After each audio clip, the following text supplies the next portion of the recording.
There is no such thing as feminine approval. I mean, ask any guy, even a woman who approved of them dearly in one moment.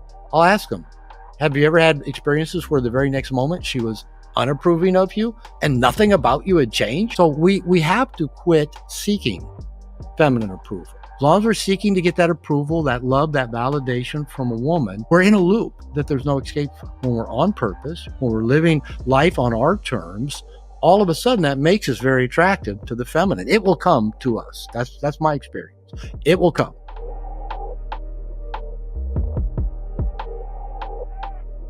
What's wrong with being a nice guy? What's wrong with being a nice guy? That's a good question. You know, when I put out a book called No More Mr. Nice Guy, I'm sure a lot of people picked it up and said, wait a minute, there's already enough not nice guys out there. Why somebody write a book teaching men how to be not nice? The problem with being a nice guy, just a quick elevator pitch, is that a nice guy is a guy who inaccurately internalized a belief system at a very young age. I'm not okay, just as I am. So he's trying to do two things, very unconsciously usually. One is become what he thinks everybody else wants him to be, so he'll be liked and loved and get his needs met and get laid, hopefully, regularly, and hide anything about himself that might get a negative reaction from people. Hiding his needs, his wants, his sexuality. So while he's trying to get laid, he's hiding his sexuality. So a core problem with nice guy syndrome is nice guys tend to be unauthentic. There's not a real them there. They're trying to become something, hide something, and that tends to make them fairly dishonest, untrustworthy, frustrated, resentful, passive aggressive. A whole list of traits that can go along. And mainly it prevents, and I'm a recovering nice guy, so I'm not speaking down to anybody. You know, it keeps us from just being ourselves, living up to our full potential, having what we want in life, having a good time. And so just a lot of baggage comes along with it. What are the component parts of being a nice guy? What are the traits that they embody or project? What you'll recognize most often, and what listeners may recognize in themselves, core tendencies often people-pleasing, seeking external validation, and for men, usually that's seeking validation from women.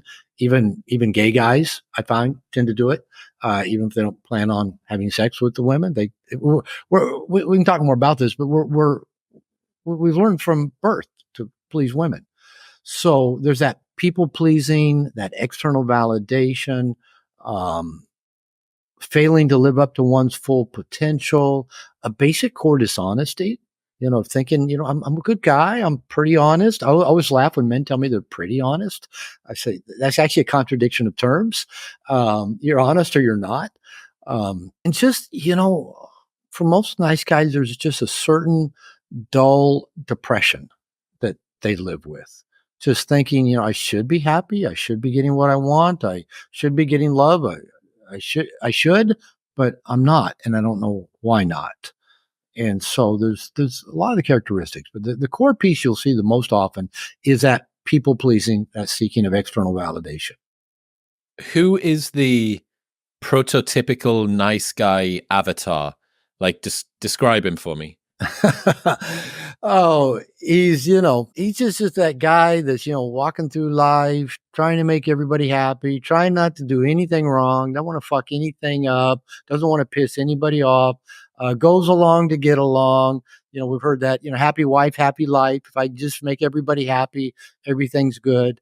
I have a course that I've taught for a number of years called Nice Guys Don't Finish Last. They rot in middle management. So he's good at being good, but he doesn't excel. He doesn't stand out, because standing out is actually really scary for nice guys. It's too much attention. It's too much expectation.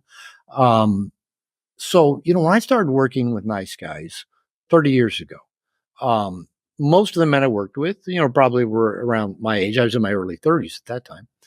And so there was a lot of baby boom generation guys. They were trying to be different than their fathers, the World War II, men.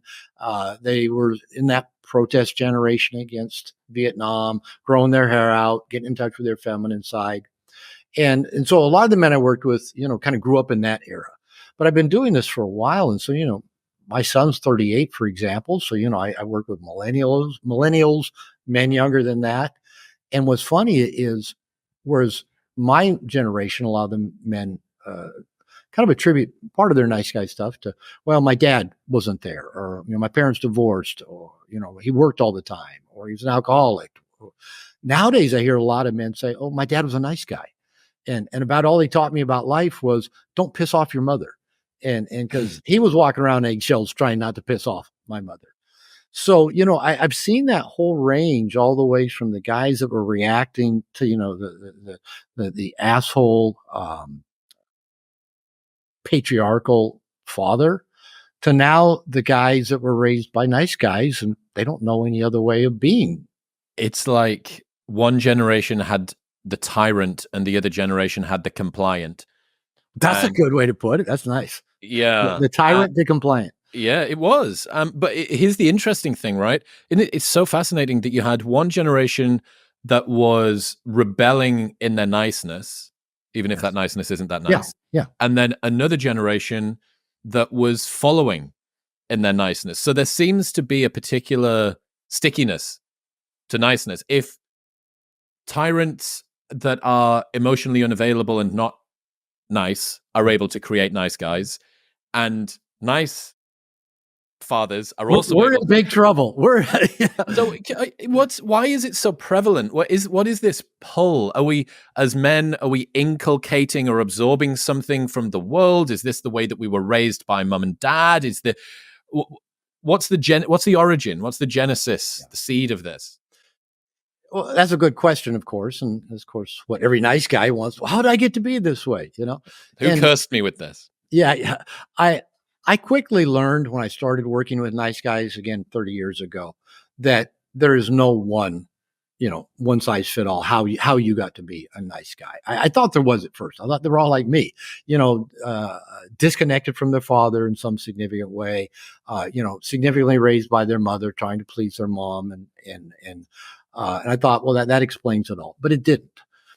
And there's so many pieces that go into it. A lot of men I work with that identify as being nice guys, I think part of it's their temperament. Part of it's just they're easygoing. My mother would often say in adulthood to women I was dating, "Oh, Bobby never did like conflict."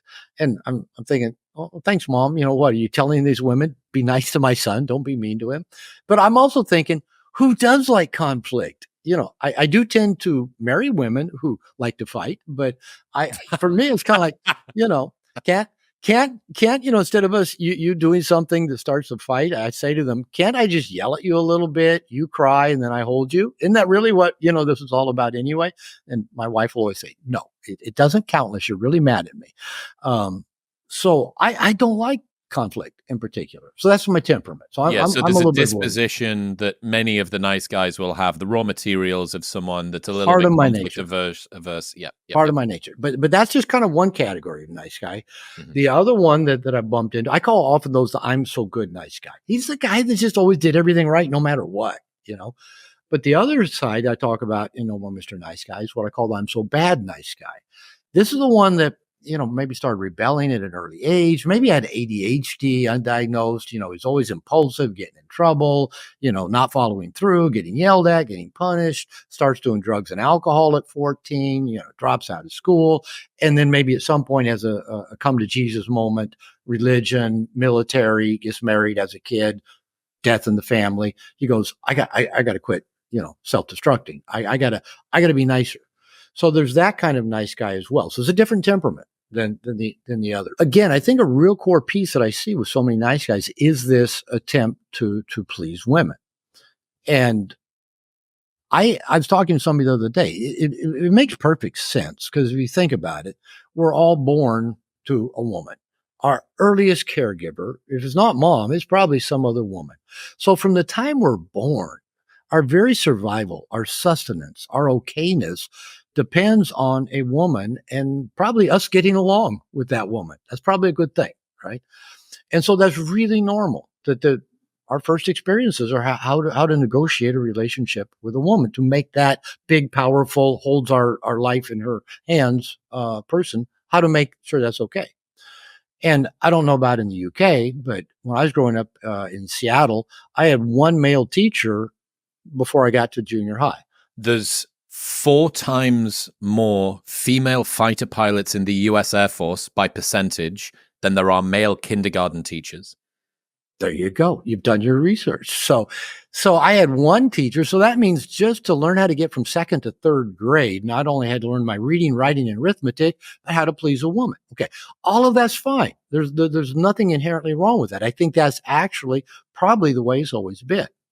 But historically, I mean, if we go back even 2 or 3 generations, but if you go through most of human history, at about age 12, the men came into the boy's life, took him, from the women, took him out, had a masculine initiation, taught him how to get comfortable being uncomfortable, how to face his fear, how to live in the scary world of the masculine, and spent most of his time from them on out with men in the masculine.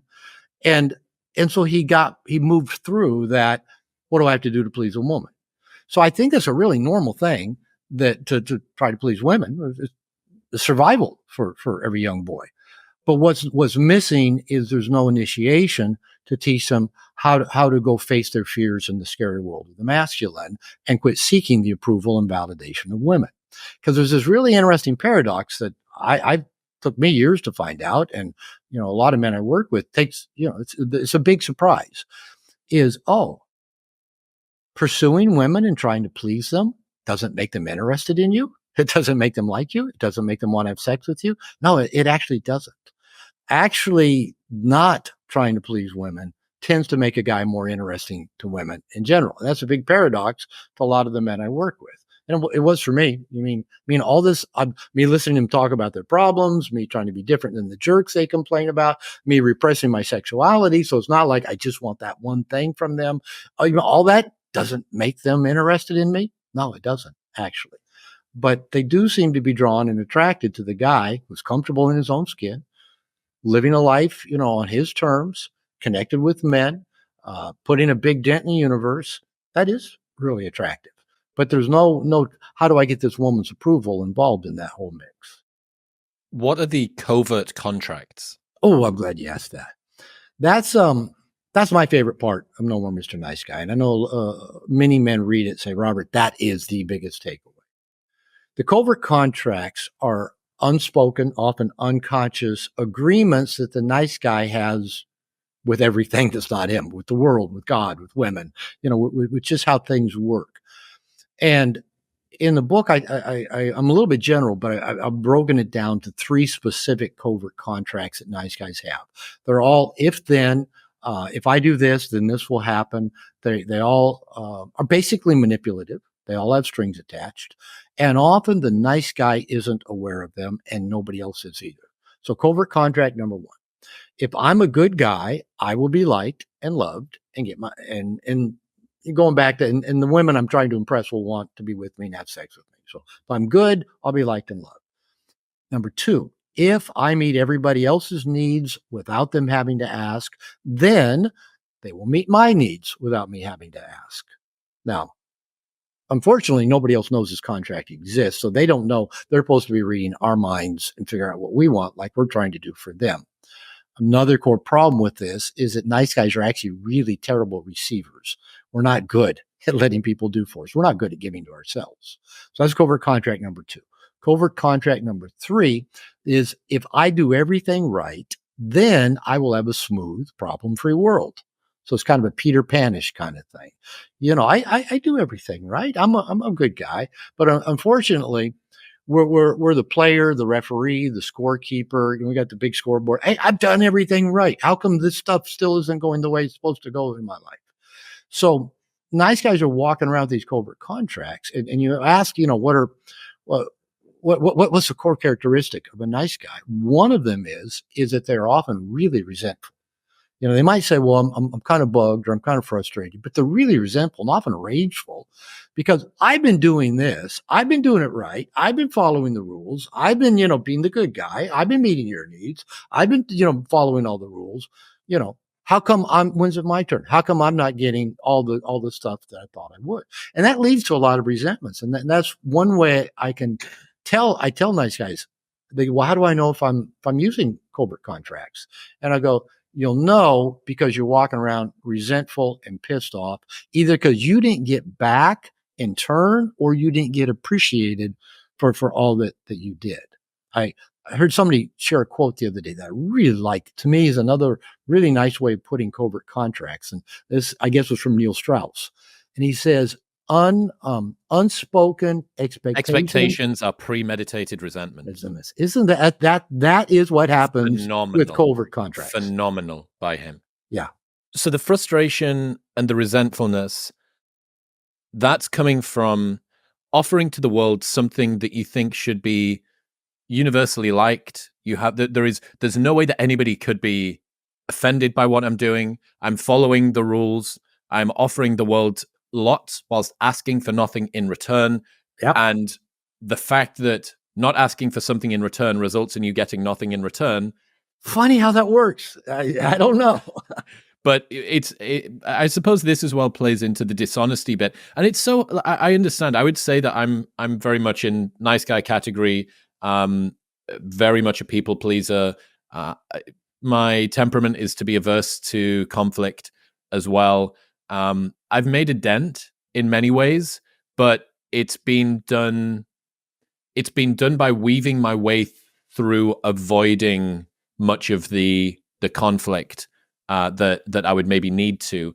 So I suppose I can be, at least in some regards, a paragon or like a role model for the successful nice guy in many ways. Well, and me too. Again, I don't like conflict, but I'm doing okay. There's something I always felt the fact that I wasn't like my go-to isn't typically aggression. That's not what I lean into. Despite the fact I've got a background of fighting and doing other things and physical training and stuff like that, I always felt like it emasculated me. The fact that there was something more heroic about being someone that was quick to anger.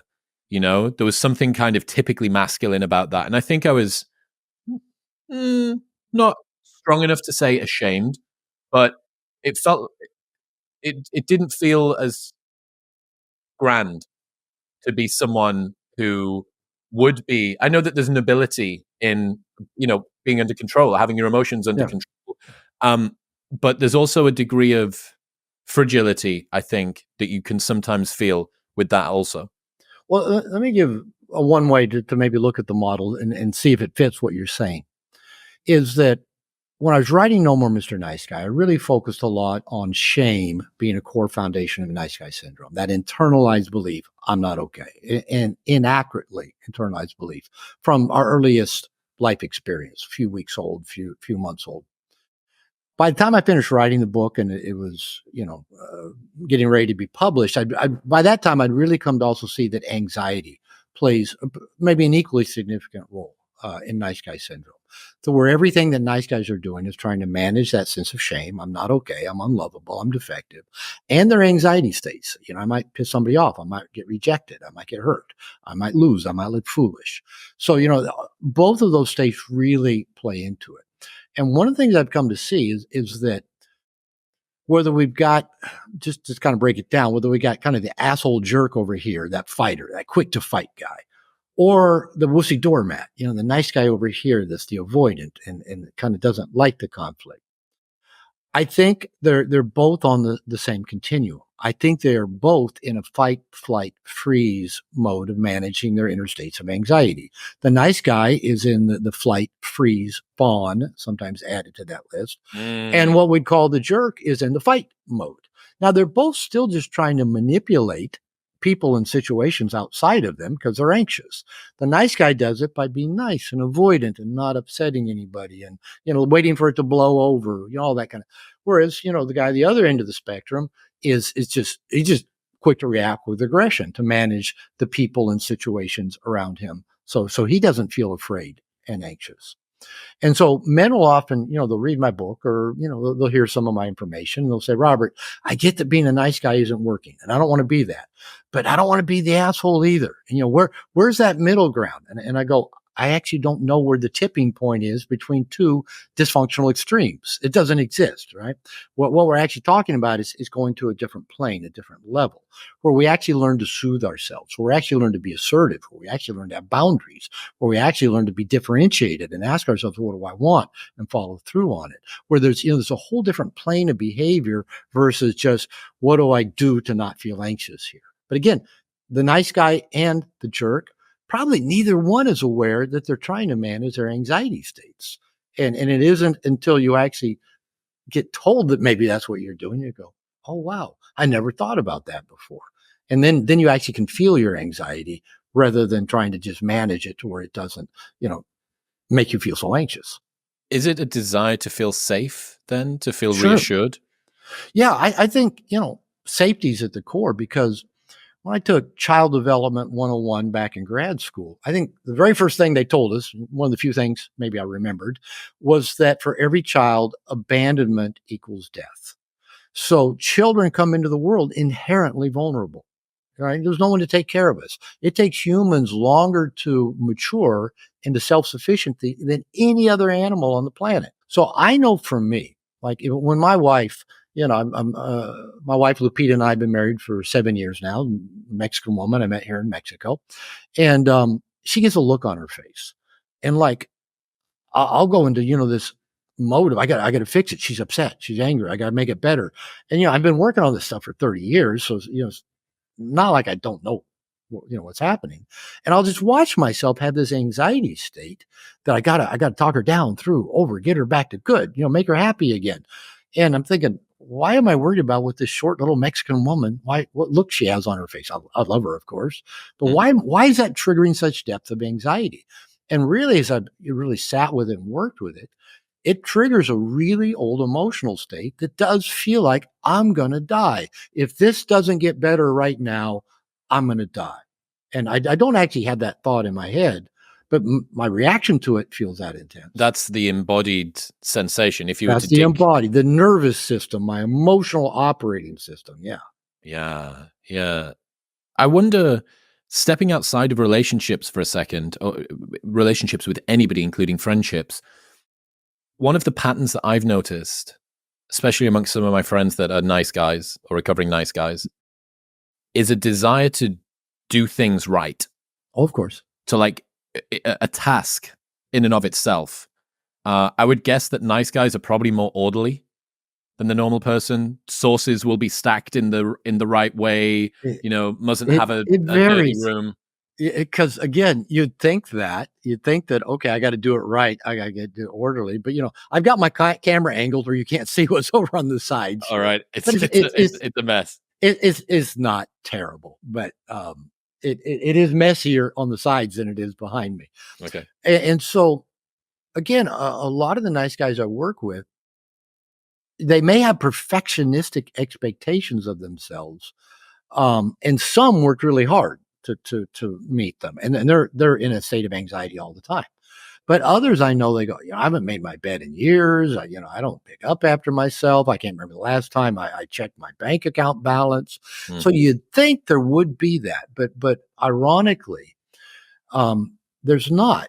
And here's a piece that it may sound odd on the surface of it, but when I talk with nice guys about their fears and their anxieties, I think one of the biggest anxiety or fear state that the typical nice guy might have isn't so much a fear of failure, fear of foolishness, fear of looking foolish, fear of loss, fear of making a mistake, is fear of success.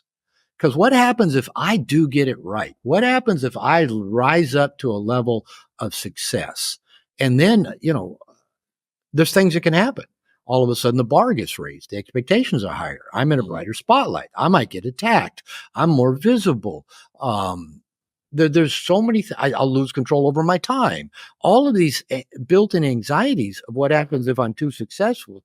So again, a lot of times the nice guys will unconsciously, I don't really like the word self-sabotage, but they'll get in their own way of living up to their full potential, and keeping things messy around you is actually a pretty good way to, not live up to your full potential, not checking your bank account every now and then. That'll bite you on the ass sooner or later. It's interesting that there is this almost universality of not having healthy boundaries, Yeah. of being dishonest, of being manipulative, although you don't think that you are. You're overly pliable in a way that means that you change yourself to get the outcome that you want from people. But it seems, at least based on what you've said here, that there appears to be a boundary, at least typically among the nice guys, where this doesn't, outside of relationships, friendships, family, dating, etc., this doesn't spread out into a overbearing desire for orderliness and sort of perfectionism in all areas of life. With regards to an obsession about getting it right, about being Well, everything it being neat and can. tidy It and stuff. can. I just what I'm trying to say is it's not Universal. universal. Yeah. It's not Whereas the other stuff, 100%. is. Yeah, but it's what it shows, or at least what it says to me, is that there's something. It's obvious that ground zero for this stuff is relationships. That would have been my first thought as well, because it is for me and it is for many nice guys.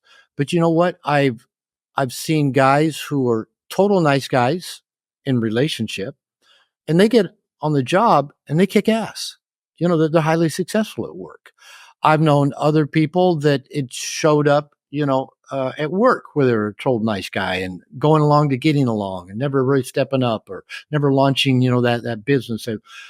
But at home, their wife would say, he's not a nice guy. He's nice to everybody else, but he's not nice to me. So it can be interesting. And that would, again, when I started working with nice guys, I just assume there's a one piece fits all. And there's really not. Now, there are those certain commonalities, but I think partly because we're also dealing with temperament. That, for example, maybe you and I had very different life experiences. Maybe we have some similarities of temperament, some differences, different life experiences. We're not going to turn out just the same. We may still have those tendencies of, seeking approval, avoiding conflict, kind of I'm so good. Why doesn't everybody like me? And everybody try to be just like me. There might be some similarities, but we might be very different and still relate to this as, yes, I'm a nice guy. Understood. What about hidden behavior? They keep things hidden from themselves. They keep things hidden from everybody else. Why is that so common? Why is it common? Because, those two things, when we first started, you asked me, what is the nice guy? And basically, and I said, he's the guy trying to get everybody's approval and validation, holding your finger up, says, which way is the wind blowing? But the other piece is that hiding things about ourselves, hiding anything, for example, that might get that look on my wife's face. Oh, she got that look. I must have done something. I better not do that again. Again, that began at a very, very early age, when getting that look from somebody important to us might result in getting slapped, getting smacked, getting neglected, getting yelled at, getting shaken, whatever. So nice guys is part of that. I got to hide whatever there is about me that tends to create these negative reactions around me. But often there's another piece, not universal, but often for nice guys in their family system, somebody has been defined as the needy person, the most important person. Could be dad, could be mom, could be a sibling, and their needs were more important. All the attention and focus went on, making sure dad never got pissed off, making sure mom didn't go on a tirade, making sure, brother doesn't, whatever, he's sick or he's out of control. So often for nice guys, we try to become this needless, wantless, never rock the boat, never be a moment's problem kind of person. So what we interpret is us having needs draws too much attention, and their needs are more important than mine. And so all of this comes so early as part of an emotional language, an emotional operating system. It's not in words, it's not in picture memory, and it's primitive. So here we are trying to figure out how not to have these uncomfortable experiences and prevent them from happening again. And one of the best things our primitive brain came up with is hide. Hide. Whatever. I have needs. Oh, I have needs. I'm hungry. When I have needs, I get slapped. Oh, their needs are more important than mine. So just hiding is part of that, because we think it must be about me that's causing these painful, negative experiences to be happening to us. Does this mean that nice guys often have coping strategies? Maybe they'll overeat. Maybe they'll be compulsive with social media use or porn or video games or substances or whatever. the thing about that model I just gave you, that child development model, every human does that. Every human. We all just pick, usually again based on temperament and maybe just life experiences and birth order. We all pick, what are we going to do? How are we going to try to manage this? And I sucked my thumb till I was in kindergarten. I think maybe I was trying to deal with some uncomfortable feelings. Self-soothing. Self-soothing, exactly. Trying to manage some anxiety there. So that's what I did. Now, we go through childhood, then we hit adolescence, and now where we really want people's approval and want to fit in and be noticed and have attention, all of this really, gets fueled with our hormones and need for attention, where then it really gets solidified, and we pretty much carry these routines into adulthood. So yeah, trying to be perfect might be one. Trying not to be perfect because my brother was perfect and I couldn't, compete with him. So I'll be the opposite. I'll make the mess. Yeah, when I eat, I sure do feel better. When I spend all my day and night playing video games, I don't feel stressed. When isn't porn amazing? I didn't know that this existed. Look how I feel. Um, if I get straight A's, look, I finally get some validation, but I don't know if it's ever enough. I better keep, succeeding, performing, I better get into great, amazing shape so I can be valuable. Oh, I'll never get in good shape. So who cares? I'll just keep eating. It can take so many different forms.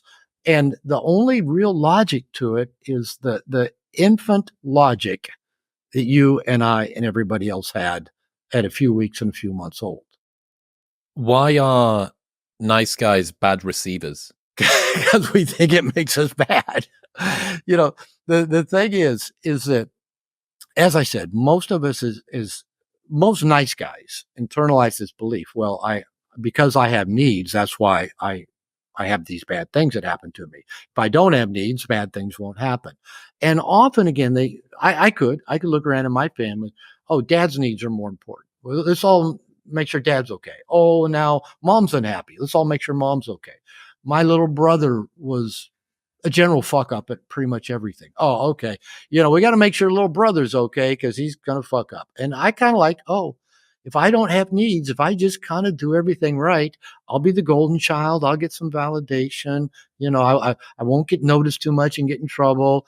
And so again, that was my story. It's not every nice guy's story, but there's some fundamental piece in there that if it's visible, if people know I have needs, like that makes me vulnerable, it puts me at risk, it gives people control over me, I'll owe people something.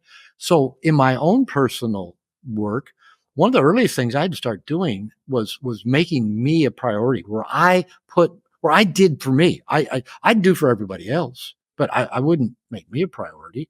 And I'd make sure my wife and kids, they all went to the dentist. I wouldn't go to the dentist. If I saw something on sale, I'd buy it for them. I wouldn't buy it for me. So I had to start taking good care of me. The next step that kind of came with that, but it came a little bit later for me, was actually beginning to surround myself with people who wanted to help me meet my needs and then actually letting them. That was really anxiety producing, to let people do things for me.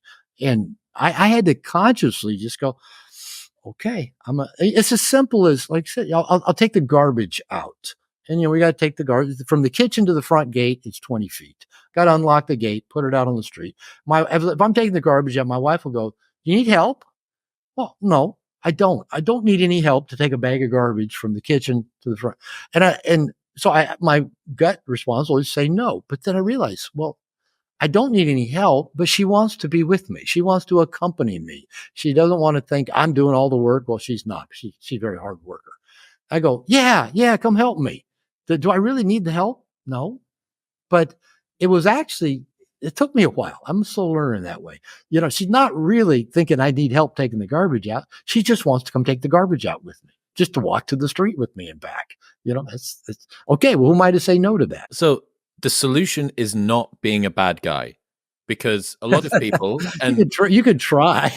Yeah. So, nice guys finish last. The bad guy gets the girl. Women will sleep with the alpha but marry the beta. Pick your meme or cliche of choice. Yeah, so they're all out there, sure. To come up with, and it seems. I'm going to try and interpret what I think your philosophy is, and let me know if I get it right. I think the downsides of being a nice guy, although subtle and often completely opaque to the nice guys themselves, Yes. are kind of evident given can become evident given enough crowdsourcing of sense making. So people and community come up with memes and characters in TV shows and stuff like that. Right. The solution the low resolution solution that then gets proposed is if X being nice guy is bad and doesn't get what you want, then opposite of X, Y, which is bad guy, must be good. It must So be. the prevalence of, treat her like you don't like her, like why women love Chads, like that kind of more Lothario approach to attracting women and getting what you want in life, and sort of being ruthless and stuff. Is that an erroneous solution to the problem of nice guyness?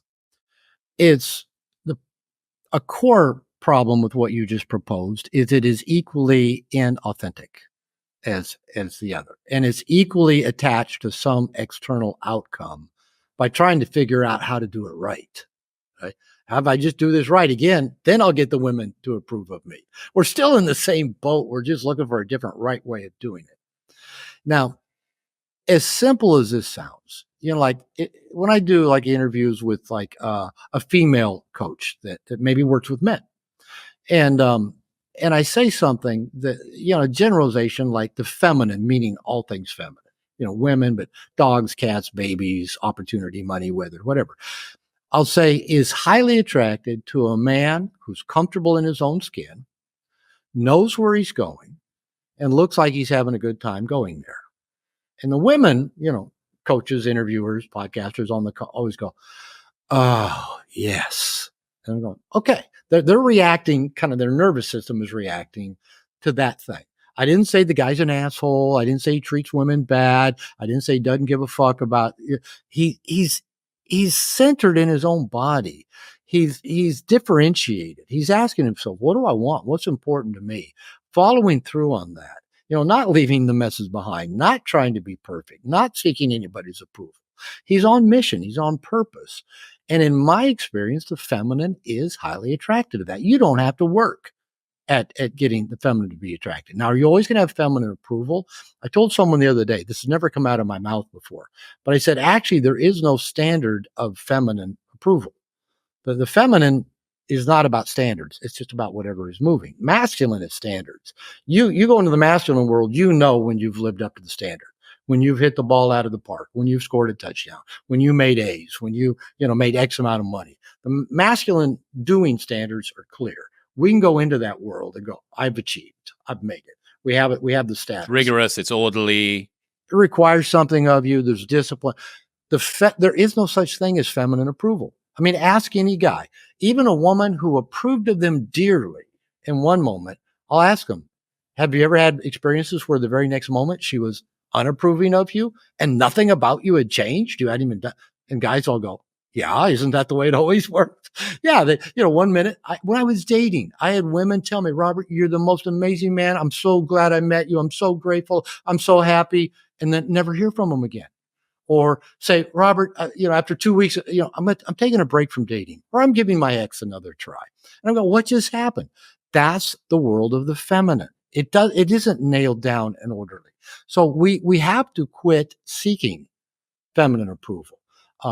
One of my certified coaches wrote a book that I really like, but there's a line in there. It said that a man does not mature until he quits seeking the love of a woman. As long as we're seeking love, that's a feminine trait. As long as we're seeking to get that approval, that love, that validation from a woman, we're in a loop that there's no escape from.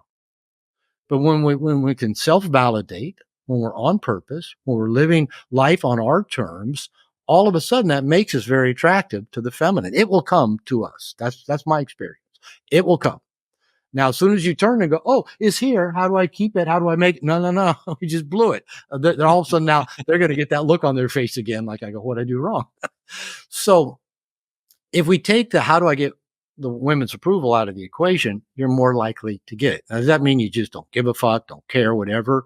That's not what again, it's not black and white. We men want to make it black and white. It must be this or it must be that. No, it's this. This is another level that we rise to that lets us put a dent in the universe, that lets us live with purpose and passion, that lets us connect deeply with others, that lets us be vulnerable and courageous, that actually invites the love into our life that we desire rather than seeking it.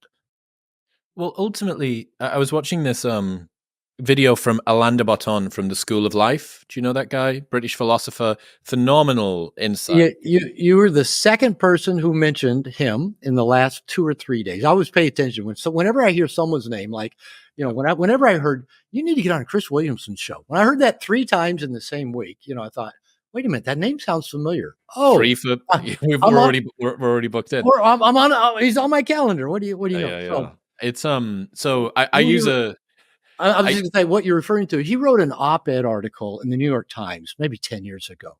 And the title was "Why You Will Marry the Wrong Person." Yeah, I love that article. I copied it. It's just classic. He's outstanding.